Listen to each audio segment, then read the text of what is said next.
Right, so carrying on from the last video, it's like I I honestly don't get why certain publications talk down on women's football, or they don't exactly talk down on women's football like directly, but rather indirectly.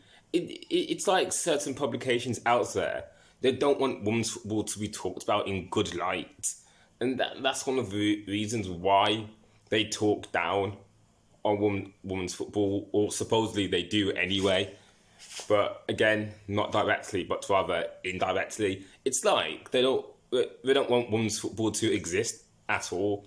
I mean, the way they talk about women's football, it's like they see women's football and think, oh, it's this evil that's about to take over the world. No, like it's just women's football.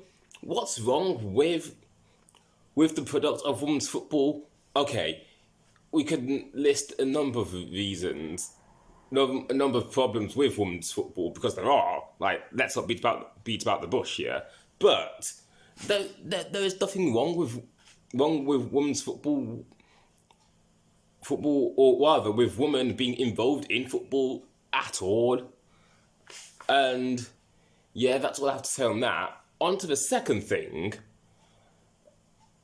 I'd like to talk about that. For me, nah, you know what? In fact, I'm just going to leave it. I was going to say something that we need men talking about women's football as well as women.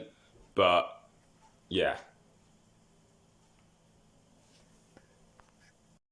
But all I'm saying is this: like, there's certain publications that talk about women's football to a demographic that doesn't like women's football, like talk up women's football rather than bringing it down.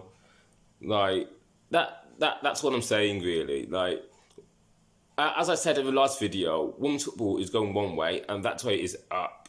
So talk up women's football rather than bringing it down with stories about whenever something bad happens, or whenever there's a scandal, or whatever, because that's not bringing up the game of women's football, but rather talking it down.